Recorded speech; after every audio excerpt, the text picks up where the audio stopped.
Hello and welcome to this week's episode of the How to Film Weddings podcast. My name is John Bunn, and honestly, we have a lot going on over in How to Film Weddings world. We just announced Calibrate Workshop coming up in a few weeks.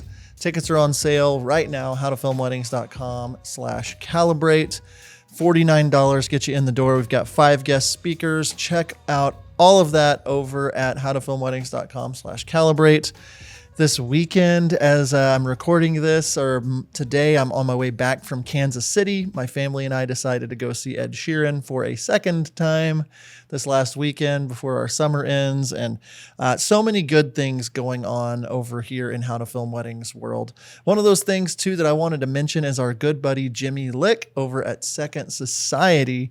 They're one of our sponsors. If you are looking for second shooters, or if you want to be a second shooter, if you're looking for lead shooters, head on over to howtofilmweddings.com/second society.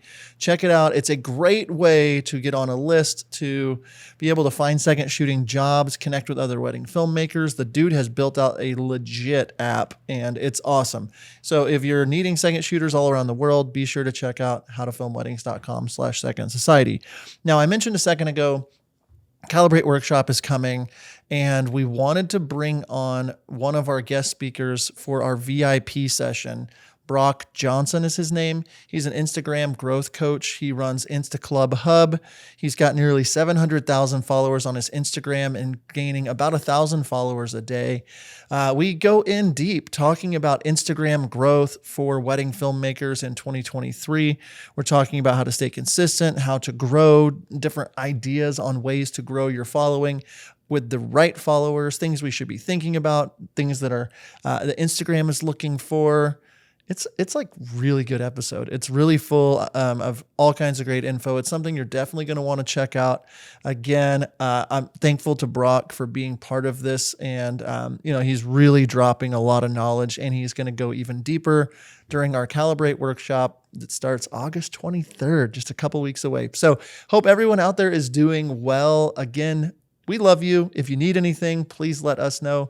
Now let's get into our episode with Brock Johnson. All right, well, welcome the one and the only Brock Johnson to the How to Film Weddings podcast. Brock, say hello. Introduce yourself. Thank you so much for having me. You? Yeah, Brock Johnson here. So excited to be here.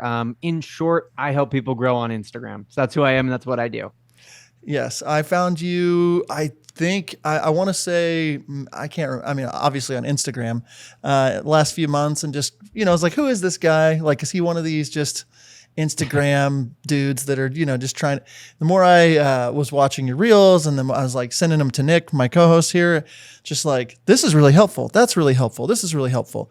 And so I've become a fan. We actually have you as one of our guest speakers at Calibrate Workshop coming up. So we wanted to kind of formally introduce you to the How to Film Weddings audience and kind of show them a little of what you're made of. So you help people grow on Instagram.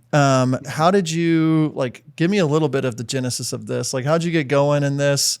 Because you're quite successful. There's a lot of people following you, but how'd you get going in this? Why do you care about this? Totally. Yeah, great question. So without boring you doing the entire story, going all the way back. Thank you. I'll go back to when I started with the actual Instagram growth. I started doing coaching and marketing and helping business owners, mostly network marketers and other creative types, grow on Instagram in probably 2018. And for about 2 years, so 2018 through 2020, I was doing lots of one-on-one coaching, lots of small group coaching. And at the same time, I was actively trying to grow my own Instagram. During that time, I grew from roughly maybe 20,000 followers to 50,000 followers. Okay. So it wasn't massive growth, but there was growth there. And mainly what I was doing during that time, where I wasn't, massively growing on Instagram, was I was massively building my knowledge and my background in coaching people and helping a wide variety. I mean, you name the industry, I've worked with people from that industry. Literally anything you could imagine, the answer is yes. And just learning a lot about the different needs and challenges of each industry, of each person, but also finding that common thread of what strategies are working, whether you're a real estate agent or you're a wedding photographer or you're doing, hair care at a salon. What are the common threads that are actually going to lead to growth? Then in 2020, I started seeing a lot more growth on Instagram.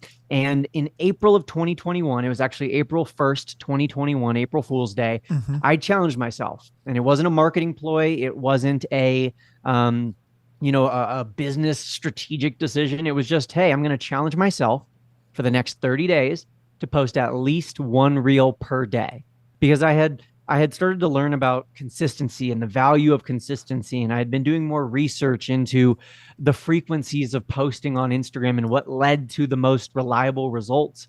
And I was like, hey, I'm just going to challenge myself. I'm going to see if I can do this. So I set out for that challenge. And during that month, I grew from less than 70,000 followers to over 100,000. So it was about 30,000 followers in the first 30 days. And that early success led me to say, well, hey, I'm just going to keep going with this. I'm going to keep rolling. And so now we're over 800 something days later, and I'm still posting at least one reel a day on my Instagram. And I'm still growing at a rate of about 1,000 new followers a day, which is pretty wild here over 2 years later. Hmm. Yeah, last I checked, it was 650,000 plus 660, something like that.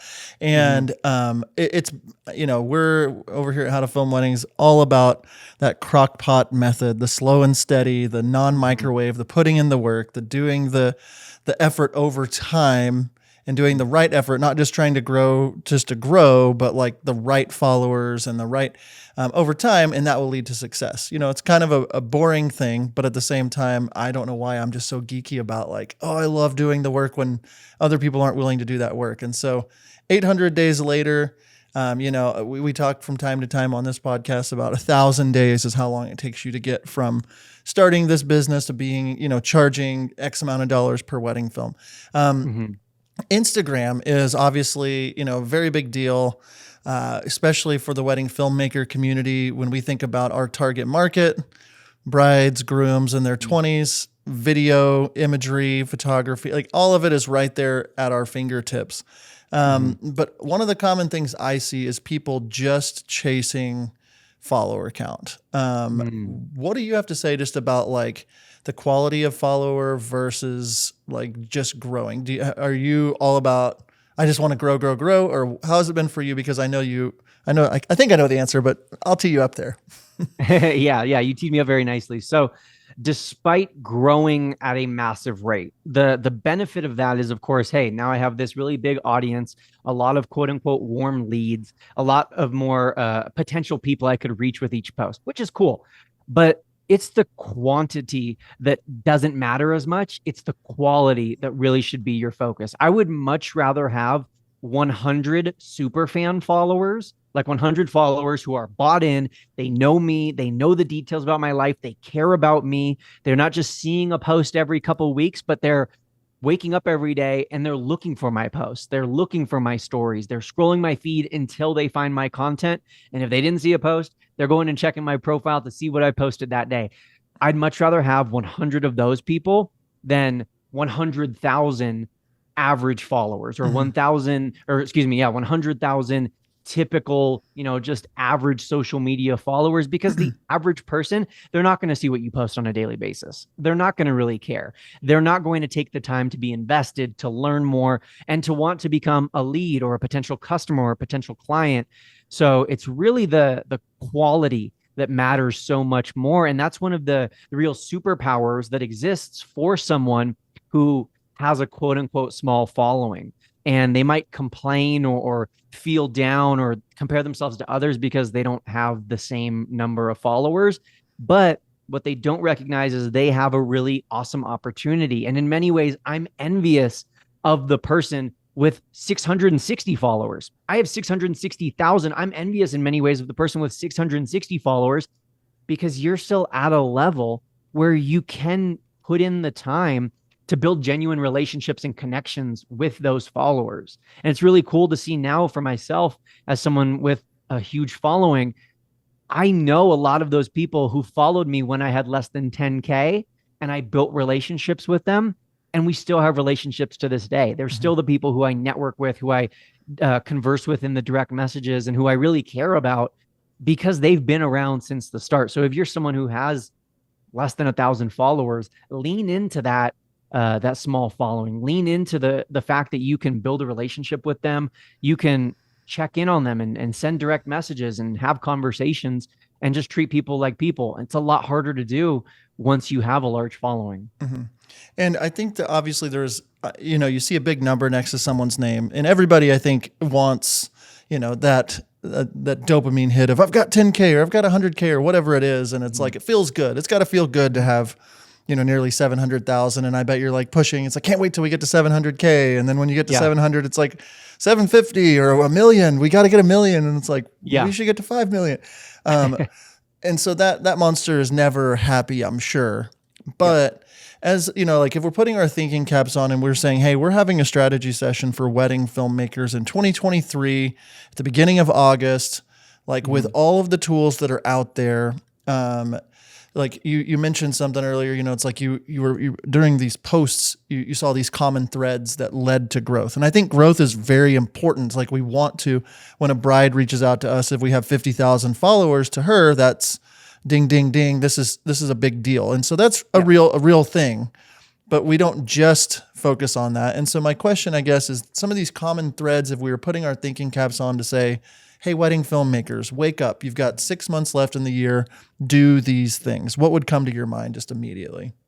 Yeah, I think first and foremost, this is where I start everyone, and that's niching down. And I know what a lot of people listening might be thinking is, well, I'm already a wedding videographer, Brock. Like I'm already filming weddings. I already kind of have my unique style, so I'm good. Check. I don't need to niche down anymore. But I would argue that you do, because if you are able to get ultra specific in terms of not just, oh yeah, I shoot weddings in Montana. Oh yeah, I film for outdoorsy brides living in the Pacific Northwest. But get even more specific than that. Like get really into the nitty gritty of the demographics of what kinds of weddings you want to shoot. What are the general locations, and not just what is the style, but what is all of those unique intricacies in terms of your editing, your pacing, your music, the feeling, the vibes, the creativity in your videos, because that's what's going to set you apart, right? There are thousands of other wedding filmers who probably live just in your area. Like that bride who is, let's say, a bride from Tennessee, and she's looking to hire someone to come film her wedding. She's likely looking through at least a dozen, if not 50, if not over 100 other videographers in your area, or even people from a little bit outside your area who are willing to travel. And what's going to allow you to stand out, what's going to set you apart from the field, is not trying to make everyone happy, not trying to be vanilla and trying to be everyone's cup of tea and trying to be, oh, I'm the flexible wedding videographer who can, do anything and shoot all these different kinds of weddings. But specifically, you are the wedding videographer in southeastern Tennessee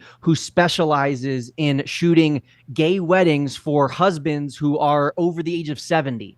Like that is super, that's very specific, but that group of people, and maybe it's a small group, they're going to know beyond a shadow of a doubt that you're for them. They're not going to be looking around. Like as soon as they see that that's what you offer, that's what you specialize in, they're like, oh my gosh, like this is my person, 100% yes. They don't even have to feel you out and go through like an interview process. They know right away. And so that's the first thing I would recommend, is getting really ultra clear about your niche. No matter who you are, niche down a little bit further. And then also the riches are in the niches. When you are that specialized and when you are that specific with who your target demographic is, you can charge more, and you have the ability to be more picky and choosy and work with the highest level clients possible, rather than just begging and hoping that anyone who comes along signs you. Yeah, I love that. And we say it a lot, riches are in the niches. We preach a lot, niche down, get, like, who do you want to serve? You don't want to serve everybody. And so let's say that someone's out there and they're like, great, Brock, I got that. I'm niching down. I want to work with nostalgic, wealthy couples that love luxury destination weddings. Okay, cool. I built my website. I've got a luxury brand. I've got luxury copy. I got it all figured out. Now, how do I reach these people with Instagram specifically? Should I pay for that? What kinds of posts? So what would that next step be for people? Okay, I got that. I'm niched down. Now what? Yeah.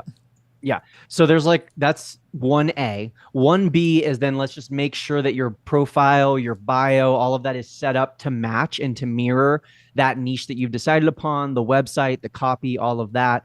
I think a lot of times people, especially in the creative space, they get too creative with their wording and with their titles on Instagram, and they No. forget and they forget that at the end of the day, these things need to be searchable and they need to be understandable to their ideal client or customer. So I'll give you an example. I could call myself a marketing ninja, or I could call myself an IG strategist, or I could call myself a social media guru kid or something like that. But no one's searching those terms, and the average person doesn't know those terms. And my average customer, side note, doesn't really like those terms like guru. But instead, I need to come up with something that is searchable because Instagram and TikTok are more heavily used than Google for searching things for people under the age of 25. And I know you might be thinking, well, what if my ideal audience is over the age of 25? Well, if you search on Google, oftentimes you're still going to find results on Instagram and on TikTok. So you need to be thinking about the SEO, the searchability of those words, of those titles and phrases you're putting in your bio and your profile. But that's step 1B. So step 1A is just identifying the niche. 1B is making sure that then that niche is echoed and reiterated and put in searchable terms in your bio and your profile. But then it just comes down to posting. And it's about posting consistently. And one of the biggest challenges that is faced by people who are in this space, especially videographers and photographers, and I'll extend this even to all other kinds of artists, is they're like, but this is my art. It takes me months to put together a video. There's no way I could post consistently. There's no way I could post that often because it needs to be high quality. It needs to be up to my standards of excellence. And I hear you, but if you are only posting once a month, that means only once every 30 days do you have an opportunity to reach new people or to reach even your existing followers and to remind them that you exist. If you're out of sight, you're out of mind. So it really comes down to that consistency. And at the end of the day, social media is a numbers game. And for most of us, especially the creatives out there, the level of excellence that you demand out of yourself can oftentimes be translated into just perfectionism and trying to make this video perfect, trying to make this post perfect. When your followers, they don't want perfect necessarily. They don't want the A plus plus home run slam dunk post. They want to see the work in progress. They want to see a bunch of different snippets from the same wedding, even if it feels very similar to what you posted the day before. Because at the end of the day, like I said, it is a numbers game. And so if you want to reach more people, whether that's more of your existing followers or reach more new followers and attract potentially new clients, you got to start posting more and increase that frequency. Yeah, I love that. And we talk about that, about being more consistent. And I think one of the main pushbacks we get from people is, yeah, John, yeah, Brock, that's great. I understand I need to post more consistently, but how in the heck am I supposed to do that while I'm also running the books and I'm also trying to edit and I'm also trying to go do consultations and go shoot these weddings? What advice do you have for people that are struggling to just get in that rhythm, especially if they're just getting going? How can we get in a rhythm? How can we get started? How can we get consistent? Yeah, so I think I have a few thoughts here. My first thought is that really you have three options. If you're someone who's like, I know I need to do this. I know I need to start posting more consistently on Instagram or TikTok, whatever, but I just can't, or I'm struggling to right now. I'm not sure how. You have three choices. You can either suck it up and do it yourself, just like bite the bullet and embrace the suck, step into the pain cave and just like be like, yeah, I'm not going to enjoy doing this for this season, but I know I have to. Step two is to learn to enjoy it, like learn to actually embrace it, find things that bring you joy within it. Or step three is to delegate it slash outsource it slash automate it so that a robot or some other human can help you out with it. So that's my first thing I would say. The second thing that I would say is that you need to turn content creation into a habit and think about your social media content different than the final wedding video that you're sending to your client or the polished photos and videos that you're sending to the actual bride and groom a few months later. It's different. the stuff you're posting on Instagram, it doesn't need to be to that same level, because the stuff you're posting on Instagram is attracting clients, and ultimately it's for people who are paying probably nothing. They're just following you. It's not for the people who are paying you hundreds, if not thousands of dollars to film and edit and shoot their wedding. So thinking of it as social media rather than thinking of it as another piece of art that you're putting out, and creating a habit around it. I think that those are helpful things to get you started with that consistency. But also, the third thought that I have around this topic is all of these social networks, especially TikTok and Instagram, they're trying to make it so easy for you to create content. Instagram specifically, they now have like the templates. So you can be scrolling through reels, and oftentimes in the bottom left corner, you'll see a little tiny button that says, use this template. You can tap on that and it will pull up the basically blank time slots in the timeline. You can select your 6 or however many videos it's asking for, and it's essentially going to make a video for you. Now, again, is it going to be an A plus? Probably not. Is it going to be a home run slam dunk? Probably not. But it's quick. It's easy. It helps you meet that quantity threshold, and then you can fine tune it and you can adjust it and you can improve on it over time. But these platforms are really trying to eliminate the barriers. So allow them to actually do that for you, like allow them to do what they're trying to do and make it easier for you. But, I think that there's a lot of excuses that can always be made. I think that no matter what industry you're in, there's a million different reasons why it's not going to work for you, why it's going to be too much of a challenge for you. And ultimately, the people who are going to be successful are the people who just keep showing up and they keep putting in the work and they keep day after day improving 1%. And eventually they look back a couple years later and they're like, oh, hey, I have 100,000 followers on Instagram and I am fully booked for the next 3 years, thanks just to Instagram. How did I get here? I just kept showing up day after day. Mm-hmm. Yeah. And I really do love that approach where it doesn't have to be perfect. Done is better than perfect. And we've got these artists and it's like, I get it. Like you want it to be as perfect as possible. And we do, have really high quality footage we can use. We have all this content from all these weddings. And, we have thousands of clips from every wedding, from getting ready till they're gone, little moments with dad seeing his little girl for the first time in her dress, to like grandma praying before the ceremony, to first looks with each other, to all these emotional, potentially viral moments that, like, I think a lot of us think if it's not just the home run moment, we can't post that little moment where it's just a shot of mom looking at her daughter in the dress for the first time and says POV, mom gets to see, her daughter, that sort of thing. And so I want to talk in a second about like brainstorming content ideas for wedding filmmakers and what you would think would work. But before that, I wanted to ask you, like, on this whole consistency train, people see it, they get excited.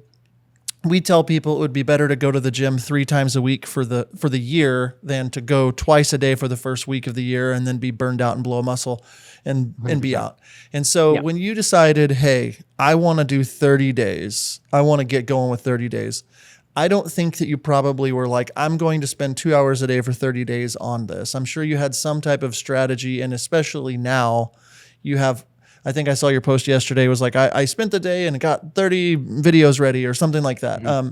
So what advice would you have to someone? Because a lot of the people that are listening to our podcast are stay-at-home mom that also film weddings, and they've got limited time. How can we find a consistent strategy that we can fulfill? And then any tips on just the actual physical workload of like how you do it, how you would find it if you're a wedding filmmaker in 2023?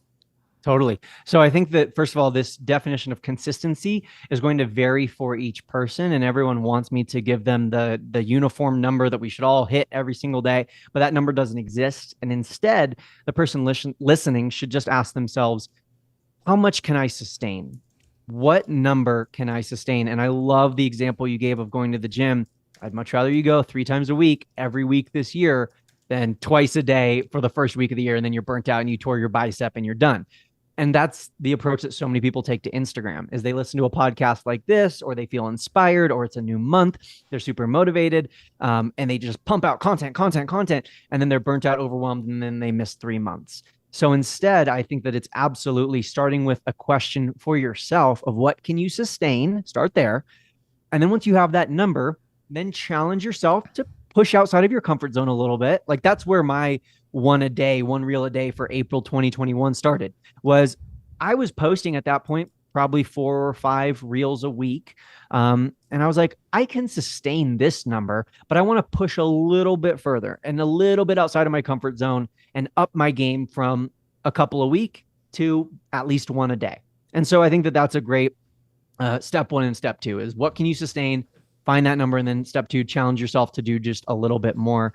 And then when it comes to the actual like nitty gritty of creating the content, I think start with the low hanging fruit. I think if you're looking around social media, and especially if you're comparing your content to the other wedding filmers who are dominating social media and dominating Instagram, you're going to feel overwhelmed and you're going to feel like, oh my gosh, to create a video like that, it's going to take me so long.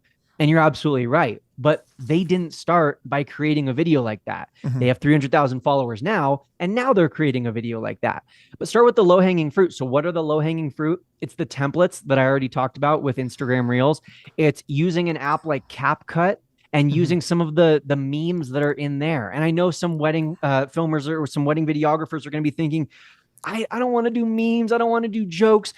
If you can create some relatable humor that's relatable to brides or to other people who are in the wedding season and are looking for wedding videographers, then it's going to appeal to them. It's going to attract that audience to you. And they're also going to really connect with you because that relationship between videographer and client is so important. And yes, they're going to look at what you're putting out. They're going to look at the actual films that you create, the actual videos you record, but also oftentimes they're going to hire you because of the relationship. They're going to connect with you and you are going to get a better product out of them when they're feeling more natural and connected with you because you have that prior relationship. And oftentimes that relationship can start with a little 4-second meme clip that you found in the CapCut app and you quickly made a video that took 10 seconds, posted it on your reels, it blew up, it reached a certain amount of people. And then now those people really connect with you and they resonate with you on a deeper level. And so I think that there's a lot of that out there. There's a lot of easy to recreate trends, easy templates, easy memes that, like I said, there's low hanging fruit. They're so quick to create. So start with those until you have a batch, until you have, 2 months worth of that kind of content. And then you can start exploring some content that will take you a little bit more time and that will require a little bit more effort and thoughtfulness and creativity. And then on the days where you're not feeling as thoughtful or as creative, you can then fall back onto that easier content. In this industry, first impressions matter more than ever. So what does your website and brand say about you? Hey guys, it's Austin here from The Creative, and as a wedding videographer myself, I know the power that branding plays in your business growth. Here at The Creative, we are a full-service creative team with over 15 years of experience specializing in creating websites and brands for wedding videographers just like you. From our full custom all-in-one packages to our do-it-yourself templates, we've got options that fit every business at any stage. You've poured your soul into your business. Now it's time to have a brand that causes couples to say yes before they even get to your contact form. To contact us, go to wearethecreative.studio. Yeah, we talk to people all the time about you could post education for couples, things to be thinking about on their wedding days. You could say before and after, like what the iPhone sees, what my camera sees, like all these different videos. And then we just have built-in potentially viral moments that we have all the time. Just so-and-so has vows for their new son that they're going to have, the little 3-year-old that's at the wedding or whatever it is. And I think a lot of it is just, like you said, changing that mindset towards social media. And while we're editing, even having a bucket open while we're editing our wedding films and just saying, that could be a good moment. That could be a good moment. That could be a good clip. Because I know whenever I'm like, what do I post? I just open up my recent wedding and go through my bin of these are all the clips. Could that be something? Could that be something? And then I'm batch editing 5, 6, 7, 8 clips so that they're ready to go. And then I'm mixing in the education. And one of the things we did with our How to Film Weddings account in the last 2-3 months, we decided, hey, we're going to post 2 or 3 reels at least a week of myself or Nick, relatable, some kind of content, whatever it is, that's funny for wedding filmmakers, because we're wanting to grow that account. And we started and it was clunky and it was like, well, how do you even how do you get set a timer to record yourself? And how do I, and you're walking through and trudging. Yeah. It's like, oh, this is uncomfortable. And I know you talk a little about just getting uncomfortable.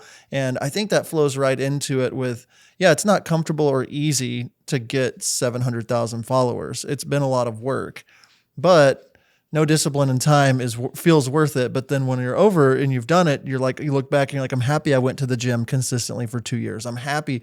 Whoa, I can see some abs now. I changed my eating a couple weeks later. I started drinking more water. I started taking all these things. And so, getting uncomfortable for people, where does that fit in to your story? How hard was it to get going? Do you still have the struggle? You're up there on the mountaintop with your massive follower list and everyone wants to be just like you. How do you stay growing? What are you working on now? How are you getting uncomfortable, or any of that hoopla that I just talked about? Did any of it hit you? Yeah, 100%. I think that, like I said earlier, I always say embrace the pain cave, embrace the suck. Those were things that I learned. I was a college athlete. And so those were phrases that I would hear from some of our college psychologists or sports psychologists. And I think that's a huge part of it. And that's why I say that start with what you can sustain, but then challenge yourself to do more, because whether you're trying to become Michael Jordan, or you're picking up piano, or you're going to the gym for the first time, or you're trying to grow your following as a wedding videographer, that growth comes in life and on social media when we push outside of our comfort zones, and when we get uncomfortable, and when we do the things that are hard, and we do the things that the 99% are not going to do, and then we do it the next day, and then the next day, and then the next day. So that's absolutely part of it. And still to this day, I don't care how many followers I have, there are still so many challenges I face. There are now there's different challenges, right? There are different problems to have. There's problems of re-engaging followers who followed me 3 years ago and haven't really been connecting with my content since then. There's issues of, now that I'm at a certain level, people have higher expectations for me. So where I used to just say, C's get degrees, and I could just keep posting C's and C's and C's, that doesn't work now for multiple reasons. One, I have a lot of followers now, so I can't just keep posting those C level content. They expect more from me. But also, everyone's been posting reels for 3 years. So 3 years ago, if you did a lip sync, people were like, how do you even match the person's voice? How did you do that? How did you add the text? Now, everyone, including my grandma, is doing lip sync reels. And so it's like, hey, the bar is raised. It's a little bit higher now.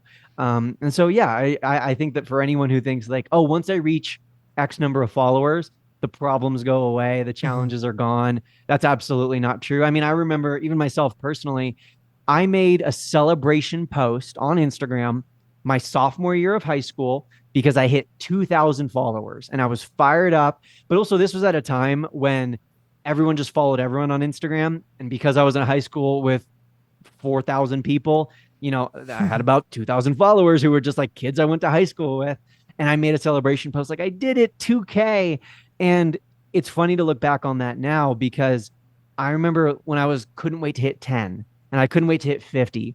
I remember I posted a picture with the gold sparkly balloons when I hit 100K. And then I was 500K. And then for the last couple of weeks, I've been really wanting to get past 666, because I was I don't want that number. Yeah. I don't want to just be stuck at 666. So now I'm at 667. I'm yes. Okay, well, now let's get to 700,000. And so it's this constant game, this constant desire for more and more and more.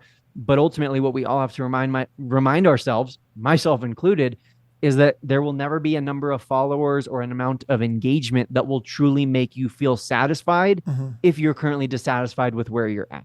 Yeah. And I've been, I have studied a lot of people. I'm watching, I'm always looking at trends. I'm always not just trends as in you're doing a dance trend, but seeing what is working, and it's ever changing. And I think a lot of people are well, shoot, I feel like I'm always investing in Bitcoin 2 weeks too late. I'm always dadgummit, if I would have just done this, with you and your team now, I'm sure you're scouring the internet thinking, I see all kinds of different posts. They're always so full of value. They're always, eye-catching. They're always getting you hooked immediately. There's a lot of tips in there of the things you're thinking about with hey, if I'm giving someone advice that's a wedding filmmaker today, What kinds of posts are you seeing that are working, getting most engagement, getting the most new followers, getting you more and more people, signing up and subscribing to your Insta Club, like all those kinds of things? How are you seeing the trends going, especially on Instagram, with like things we could be thinking about? Totally, totally. So I love all the little tidbits, the specific things that you've already brought up about, iPhone versus what my camera shot, or, like the grandma praying right before the ceremony, all those little nitty gritty things. But to speak on a higher level of like things that we see as working on Instagram right now, is really focusing on share worthy content. For a while, saves were really a great way to reach more people, and Instagram really valued the save. And if someone saved your content, it was likely to be shown to a lot more people. Now what we're seeing is that there's two primary kinds of engagement that Instagram cares about the most. One is a direct form of interaction. One is more of a, I'll just call it a statistic or a analytical point that Instagram cares about. And it'll make more sense as I explain it. The interaction that Instagram cares about the most is a share. And that makes sense because a like is super easy and there's not much thought or value behind it. Think about how many things you like in a day. I mean, I the other day was scrolling through, there's that list in your settings of posts you've liked. I was looking at that for some reason and I was like, oh, I don't even remember like a third of these. I just liked them. And then saves have kind of become the same way. When a save first was introduced to Instagram, it was really valuable because we were very picky and choosy with what we saved. Now it's the same way. I scroll through my saved folder and I'm like, what are these posts? I don't even remember saving this. Why did I save this? And also when I save it, I'm very unlikely to go back and revisit it, and it's not getting seen by anyone else. Compare that to a share. On average, one share on Instagram leads to 400 additional views. So if you can get your content shared, whether it's sent within the girls group chat, sent via direct message, or shared to an Instagram story, that's going to significantly increase the people you are reaching, regardless of the algorithm. You can flip the bird to the algorithm and say, I don't need you to show me to more people because the shares are going to do that for me. So what is share worthy? I think ultimately it falls into 4 general categories. First and foremost, and this one is so easy, or it should be so easy for wedding videographers, evoking emotions, making people feel something when they watch your content, powerful, either positive, negative, any kind of emotion, just making people feel things. And obviously you are filming a wedding, which is oftentimes one of the most emotional days in people's lives. And so that should be relatively easy to create content that really evokes that emotion. The second is like what I'm calling like a call to arms. It's kind of like getting people together, rallying their support around one subject. So kind of calling attention to something, whether it's a problem, a positive, or excuse me, a negative or a positive thing, where you just want to kind of, hey, help me out with this, share this for me, let's spread the news, that sort of thing. Help me get this information out there, help me reach more people. Those kinds of content, very shareable. Number 3, we've already talked about, and that's memes, but specifically relatable memes. And the reason that relatable memes are so share worthy is because oftentimes they're saying things about ourselves that we then don't have to say. So if you, let's say I am a bride, I'm getting married soon, and I'm looking at this hilarious relatable meme that was posted by a wedding videographer, and I relate to it. And maybe it's about like the bridezilla stereotype. And I relate to it, but I don't want to say that about myself. I don't want to seem conceited or egotistical. And like, I wouldn't post that about myself, but because someone else said it, someone else shared it, I can now share it. I can now reshare it. I can now send it in the group chat and say, oh my gosh, this is so me. Or my husband can send it to me and say, oh my gosh, this is so you. Or I can post this on my Instagram story and be like, it me, I totally relate to this. So that kind of content. And then the fourth kind of share-worthy content is breaking news. And of course, that might not be as applicable to a wedding videographer, but anytime there's changes, new releases, breaking news, deals, discounts, those sorts of things, that is share-worthy. And then I did say that there was a second statistic that Instagram really cares about, and that's watch time. How long are people watching your videos? Are they watching them from start to finish? Are they staying hooked until the end?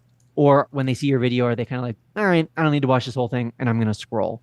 So that's another thing that you should be thinking about when you're creating your reels is, are there any redundant parts? Are there any parts that get a little bit boring? If I show this to my spouse, watch their eyes. And if at the 18-second mark, they're kind of like looking at their watch or they're kind of looking away and getting distracted, well, then that's a good clue that the average viewer is also going to get distracted at that moment. So thinking about watch time is also a great way to get more views on your reels. Yeah, I think about it, obviously, if I'm working for Instagram, if I'm number 2 right behind Zuck or something like that, my goal is how can I get people to stay on the app as long as possible, enjoy the app, share videos to get people that weren't even on the app to come to the app so they can sell advertisements between stories, it makes sense. And so when you're looking at these data points, like I'm an analyst in my brain, I can't help it. I analyze everything. I'm analyzing your room. I can't help myself. As I'm thinking like, shareability, like that seems very obvious to me, but like if you're posting a wedding film that opens up with a 15-second drone shot, it's just boring at that. It's like instead of for creating content for the platform, evoking those emotions, those kinds of things. But if I'm working for Instagram, it's like how can I get people to stay on the app? So shareability is huge, or like keeping them engaged and keeping their eyes on the screen. That like Instagram's recording all of this stuff. How long until you scroll away? How long? And so when you're creating these, I think a lot of the purists, the artists are thinking, well, this isn't as beautiful as art if I don't do it exactly this way. Instead of thinking, oh, I could make like a really fast cut of like 10 groom reactions like this to seeing their bride for the first time. Here's my top 10 of the year. Here's my whatever. And it's like, this is so shareable. I want to send this to my fiance and say, you better react like this when we get married. Or creating that education that's like 10 tips to not, ruin your wedding photography timeline on the wedding day. Or like we have to think of ourselves as like an agency that is marketing to these couples. And so knowing the share worthiness of your videos, or like how long people, like creating things that people want is absolutely massive for wedding filmmakers. Absolutely. Yeah. And so with all that being said, you're getting consistent. You're thinking about how to like get eyeballs onto your brand, all that sort of things, those sort of things. Where do we go from here? How do people like, is the goal for people, hey, let me just try to figure out how many followers I can get, or all I'm focused on, how do we kind of know the kind of content that we're posting is actually fitting within our niche, and that we're finding this fulfilling? Because it's like Instagram might change its algorithm in 2 seconds. Do you have any advice for people to like stay within their lane, to stay excited about this, to stay relevant and fresh? What comes to your mind when I say all that? Yeah, I think that you should be constantly looking at who is following you and be very careful, be very hypersensitive to, hey, all of a sudden I'm getting a bunch of other wedding videographers following me rather than my ideal client. Now, if your target market is wedding videographers, then obviously you would want them to be following you. But if you're a wedding videographer yourself and you don't really care if they're following you because you're not going to work with them, you're going to work with other brides and grooms, other fiancés, and like you want those people following you, then be very aware of who is following you. And then it kind of goes back to our first conversation about niche. Is your content relatable to you and other people who film weddings? Is your content relatable to the people who are behind the scenes working the weddings? Or is it relatable to someone who's about to get married? Is it relatable, understandable, educational, share-worthy to someone who just got engaged and they're now in the process of looking for a wedding videographer? So be constantly aware of that. And then where do we go from here? What are the next steps?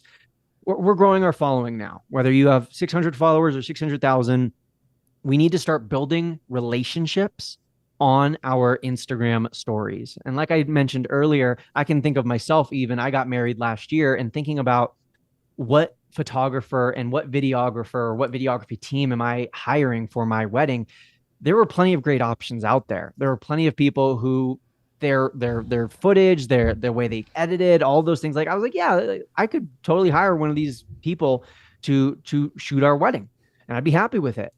But as I started to watch people's stories more, that's where I started to learn about like, who are they? What makes them tick? What's their process? What are their other interests, passions, and hobbies outside of just wedding videography? Because maybe, I'm getting married on a Saturday in the fall. Maybe I want a wedding videographer who, like, in a brief moment is going to show me their phone screen so I can get a quick update on like the scores of the college football games that day. Like, that's a hyper specific example, but someone who has that, like, I have that understanding of them. I can build that relationship with them.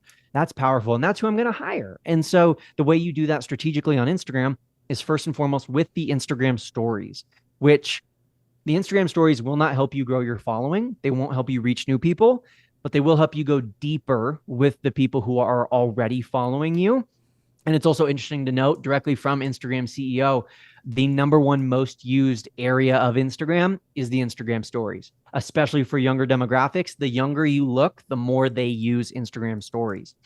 And then the second most used area of Instagram is not Reels. It's not the feed. It's the direct messages. They, as in all of us, Instagram users, are spending more times in the DMs than we are actually looking at the feed and looking at these other areas of Instagram. And in fact, I even heard a stat recently that there's more media shared via direct message than there is currently to the Instagram feed. That means more people are like sending messages, they're sending pictures, they're sending videos, they're sending posts to each other in the DMs than is being shared to the feed right now, which is fascinating. And also, we know, just like, let's, take off the Instagram hat for a minute. How do you build a relationship with someone? You have a one-on-one conversation. And the only way you can do that on Instagram is if you are having a DM conversation with them. DMs, direct messages, back and forth. That's the ultimate building of trust, building of relationship, building of connection. And so that's eventually how you then transition the person from a follower into a client, into a customer, into an actual lead. It's having that relationship built in the DMs. And as you sit here and talk, and it's now you're opening up the can of worms on Instagram stories and DMs and all the, like, I think a couple of people, listening out there might just be like, oh my gosh, there's so much to be keeping up to date with. I've also got to keep up to date with editing for wedding films. I've got to keep up to date with, connecting with wedding planners and shoots and all this stuff. And I think that sometimes it gets overwhelming for people. And that's why I think there are, like, obviously I'm always continually learning, but you have a couple of things, and I wanted to be able to throw it to you to talk about some of the subscriptions or your platform, what you do to help people, because I don't manage my own financial investments. I let somebody who's focusing on the market do that for me. And so why don't you tell me a little bit about Insta Club Hub, your subscriptions? What are all those things for someone out there that's like, man, I love all this, but you're obviously thinking about this way more than me. Yeah, I am. And that's my job, right? That's what I do for a living. And that's what I often tell people is, it's my job to be an Instagram strategist, to study Instagram and to become an expert in its algorithms, but it's not your job. Yet it's still something that you have to be aware of or be able to capitalize on to have success with your business. But it should not be another task to add to your to-do list. I recently read the book, which I would highly recommend to anyone who's watching or listening today, Who Not How. And basically, if I were to summarize the book, the thesis of it is, instead of constantly asking ourselves as entrepreneurs, how am I going to do this? How am I going to grow on Instagram? How am I going to sign 6 clients this year? Instead, who is going to allow me to reach that goal? Who can I work with or hire or add to my team, or who can become a mentor of mine so that I can reach that goal faster and more efficiently and not have to do it myself? And so that's kind of where I fit into this puzzle. And that's where I see the Insta Club Hub, which is our membership, fitting into this puzzle. We do have hundreds of photographers and videographers who are in the Insta Club Hub. And essentially, the club is your one-stop destination for how to grow and how to make money on Instagram. I like to say it is the last Instagram resource you will ever need. We have everything from the strategies that are actually working to pre-recorded lessons of how to use all the different features of Instagram. We have post ideas. We have Q&A with experts, and it's an entire team of experts. It's not just myself. We have about a half dozen other Instagram coaches in there who are also there to advise and there to help you out. And there's also different, I should say, I call them like little tracks or playlists, depending on where you're at, because some people are joining Instagram or they're joining the Insta Club Hub and they've just joined Instagram, right? They don't really know how to use the buttons and the features yet. And they're maybe a level 1 Insta Club Hub member. Whereas there's other people who are level 5 and they're got a couple 100,000 followers and they're trying to figure out, how do I break through the 6-figure mark and hit 7 figures in earnings from Instagram? And so that's really what the club is for. And that's why we created it. And I should say one last thing about it is that we've made it a subscription because we used to come out with courses. And I say we because it's primarily my mom and myself. We run this business together. We used to come out with courses. And the problem with courses is you put out the course and then it's immediately outdated. And now you, as the creator, you either have to like constantly be updating it, or you have to constantly be coming out with a new course every single month for whatever's changed on Instagram. So that's why we made the Insta Club Hub an ongoing memberships that you can stay in the club. We do the work to figure out what's going to work, and then we just report it back to you. So even if you only have 5 minutes a week, you can learn what you need to know. You can learn the updates, and you can start having actual success in terms of growth, engagement, and sales on Instagram. Yeah, and you can tell, I follow both accounts, and I'll make sure to tag you, obviously, in both of those. But you've got your personal account, Rock Johnson, and then you've got the Insta Club Hub account. And both of them, following them, like the information that you're giving out for free, obviously you're leading very much really well with Honey, because it's like, holy crap, that's very helpful. Yesterday you were like, if you want us have your Instagram videos go to TikTok, this app. If you want TikTok to Instagram, this app. And I sent it to Nick, and I'm like, we need both of these apps. Like this, I don't want to look that crap up. I don't have the time for that. I'm running. And it's like, we are so into in education, of course, and like having pros help you outsource some of this stuff. And I know that I think you can start for $7 or something like that, or which is kind of ridiculous and in a good way.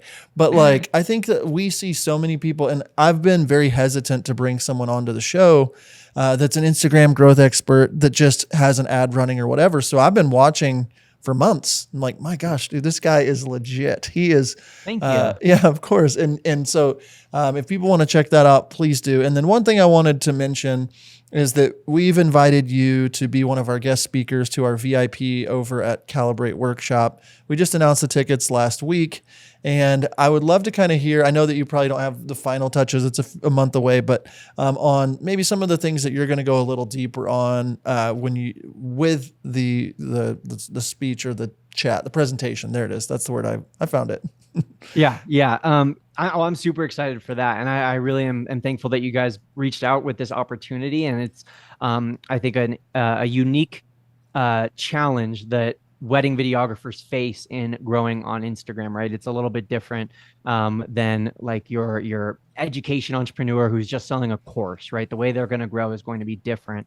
And so I'm really excited for this live workshop that we're going to be doing to go deeper into some of the strategies that we talked about today, but then also to talk about some things that might not even be in the works yet, right? Some things that are likely going to change on Instagram in the next couple of weeks, some things that we're actively testing right now, to let you know, like, hey, here's some actual things for wedding videographers that is going to make the difference so you can start seeing engagement. Because from what I hear from so many people, especially right now on Instagram, it seems like maybe even more than ever, they're not sure why they're not getting the results. They're like, I feel like I'm doing everything right. I feel like I'm checking off all the boxes, but I'm not seeing growth. I'm not seeing results. Is there something I'm doing wrong, or is Instagram just dead and like nothing works anymore? So I'm really excited to get to share the strategies that actually do work, and to get to tell people like, hey, here's what you're probably doing, because this is what everyone's doing right now. Here's why it's not working, and here's what will work instead. I love that. I'm really excited about that. And if you're interested in tickets, howtofilmweddings.com/calibrate. If people want to get in touch with you, Brock, or your team, what's the best way they can reach out to you? Cell phone number? Do you want to just? Yeah. No, I was going to say my MySpace, myspace.com okay, got it. Instagram is the best place to get connected. And I really appreciate your compliment earlier about how much education and value there is on my Instagram. And so for anyone who's listening today, and you're not quite sure, you want to dabble a little bit more, you want to check me out a little bit more, vet me, I think you should. I don't think you should just blindly listen to anyone who's on a podcast nowadays. So hit me up on Instagram. Brock11 Johnson is my handle. Go ahead, check out some of my recent posts, consume some free value, get some free tips and advice. And then, like John said, when you're ready to actually start working with us and our team, then the Insta Club Hub is $7 to get started. And we priced it that low because we want you to have the opportunity to check out the Insta Club Hub, vet us, and make sure we know what we're talking about. If we do, then you can stick around and become a member. If not, then that's totally fine. I love it. I love the hustle. I love the consistency. You can just tell that you're being diligent. You're putting in the work, and I'm so excited for your success in the future. Excited to get to meet you and make a good friend, maybe a new best friend. I don't know. We'll see where it goes. Maybe we'll see. We'll pray about it. Yeah. But anyway, thank you so much for being on. Is there anything else you want to add before we sign off for the day? I don't think so. I just want to say thank you so much to you, John. And for anyone listening today, I know you learned a lot. I know there's a lot of information, and there's always going to be a lot of information about Instagram.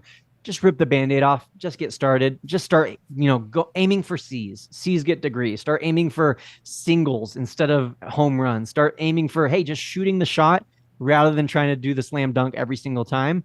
And eventually you'll get better, you'll grow, and you'll start seeing results. I love it. All right. Thanks for being on today. Thank you.